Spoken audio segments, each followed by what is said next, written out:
একটা সময় ছিল যখন সন্ধ্যা নামতেই একটা প্রজন্ম ছাদে উঠে যেত। ঢাকার বাতাসে তখন ধুলোর চাইতে বেশি ছিল স্বপ্ন, আর আকাশটা ছিল এক বিশাল ক্যানভাস। ছোট আমরা আকাশে তাকিয়ে থাকতাম যদি হঠাৎ কোনো আলো দিগন্ত ছুঁয়ে যায়, কোনো উড়ন্ত যন্ত্র যদি কানের পাশে হু হু শব্দ করে চলে যেত, তখন আমরা ছুটে যেতাম মায়ের কাছে। মা, যুদ্ধবিমান গেছে। মা রান্নাঘর থেকে ফিরতেন, হাতে কাঁচামরিচের গন্ধ, গায়ে শাড়ির ছাপ। তিনি হাসতেন, বলতেন, না বাবা, ওটা বিমান, যাত্রীরা যাচ্ছে দূর দেশে। আমরা বিস্ময়ের দৃষ্টি মেলে আবার ছাদে ফিরে আসতাম।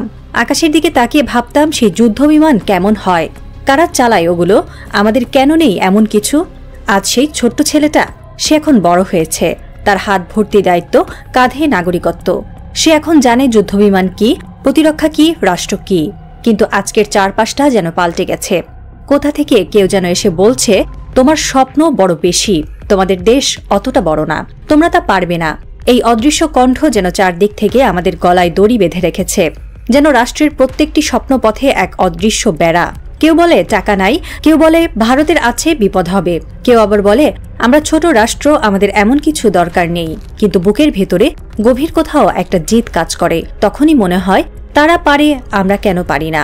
আজ কোটি কোটি বাংলাদেশির বুকের ভেতর একটাই গোপন স্বপ্ন, নিজের আকাশে নিজেদের যুদ্ধবিমান, নিজেদের আকাশ প্রতিরক্ষা।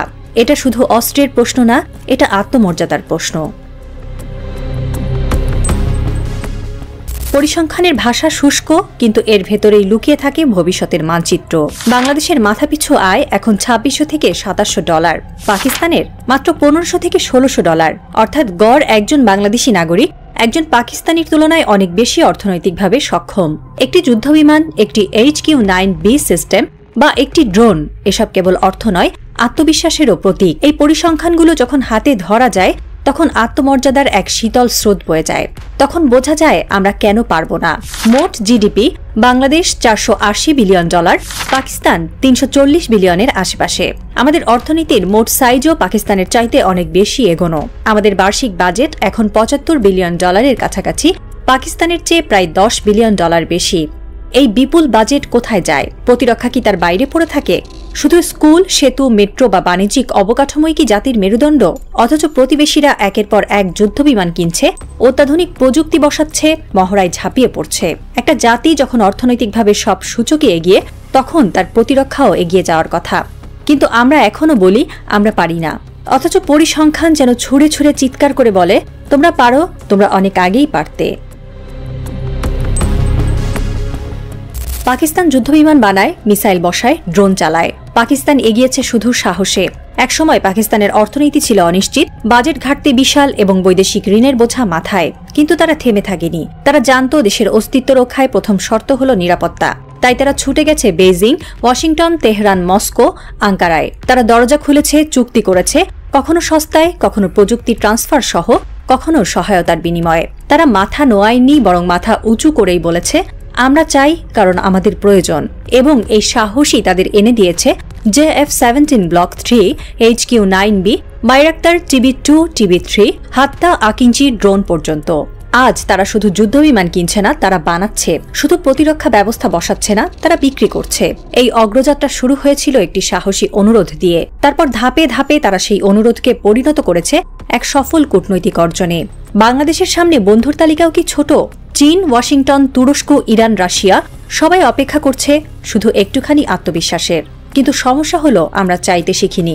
আমরা অনুরোধ করাকে দুর্বলতা মনে করি, অথচ চাওয়ার ভেতরেই তো থাকে শক্তির প্রকাশ।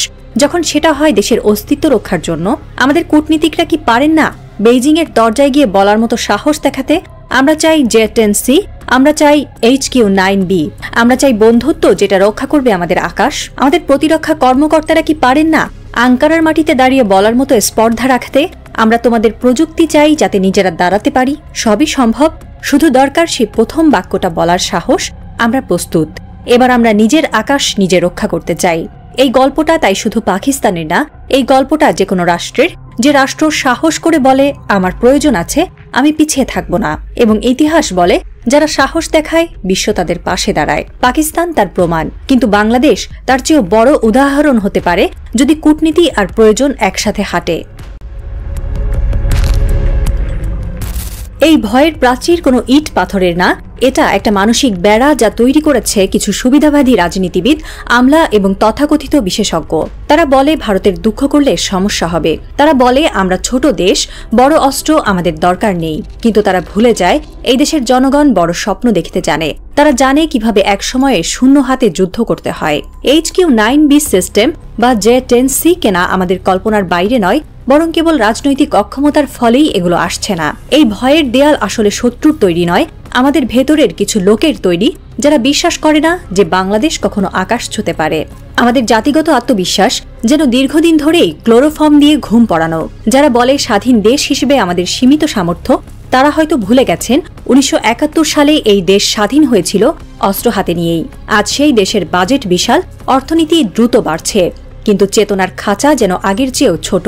যখন একজন শিশু চোখ মেলে আকাশে চায়, তার চোখে শুধু পাখি নয়, থাকে স্বাধীনতার ছবি। কিন্তু রাষ্ট্র যদি সেই চাহনি মাটি চাপা দিয়ে রাখে, তাহলে জাতির ভবিষ্যৎ অন্ধকারে ডুবে যায়। আমরা যে দেশে রক্ত দিয়ে স্বাধীনতা এনেছি, সেই দেশ আজ সাহস দেখাতে ভয় পায়। এটা আত্মঘাতী, এটা আত্মবিশ্বাসের গণহত্যা। যে বাংলাদেশ বিশ্বের অন্যতম দ্রুততম প্রবৃদ্ধির দেশ, যার পোশাক শিল্প এখন বিশ্ব শক্তি, যার বৈদেশিক মুদ্রার রিজার্ভ মাঝে মধ্যেই $30 বিলিয়ন কাছাকাছি, সেই দেশ নিজের আকাশ রক্ষা করতে পারে না।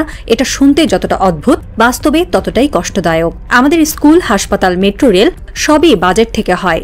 তাহলে যুদ্ধবিমান কেন নয়? আকাশ প্রতিরক্ষা কেন নয়? কে সেই সিদ্ধান্ত নেয় যে বলে এখন না পরে?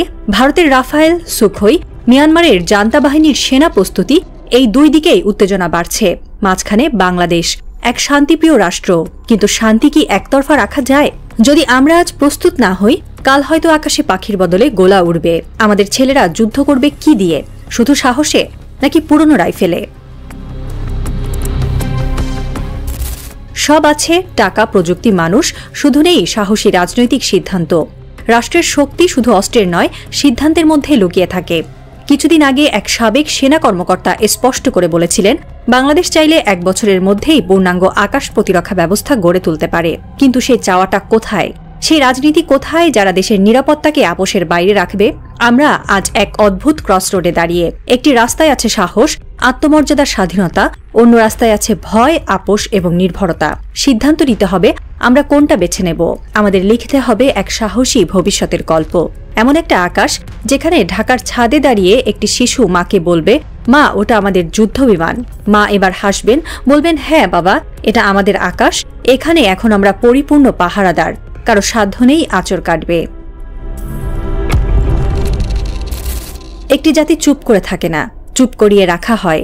আমাদেরও চুপ করিয়ে রাখা হয়েছে, ভয়ের গল্প শুনিয়ে, সীমাবদ্ধতার মিথ তৈরি করে, ভারতের দুঃখের ভয় দেখিয়ে। কিন্তু ইতিহাস বলে বাংলাদেশ কখনো দীর্ঘদিন চুপ থাকে না।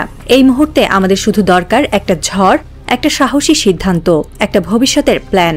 হয়তো সেই সিদ্ধান্ত আজ রাতেই আসবে, হয়তো আগামীকাল। কিন্তু যখন আসবে, তখন ইতিহাসের পাতায় লেখা থাকবে, এই ছিল সেই মুহূর্ত যখন বাংলাদেশ বলেছিল, তোমরা পারো, আমরাও পারি, এবার আমরা আকাশ ছুঁব। হয়তো সেই মুহূর্তের আগেই কেউ ঢাকার আকাশে এক নতুন শব্দ শুনবে, না, এটা কোনো যাত্রীবাহী বিমান নয়, এটা বাংলাদেশের যুদ্ধ বিমান। এবং এটা কেবল শব্দ নয়, এটাই স্বাধীনতার গর্জন।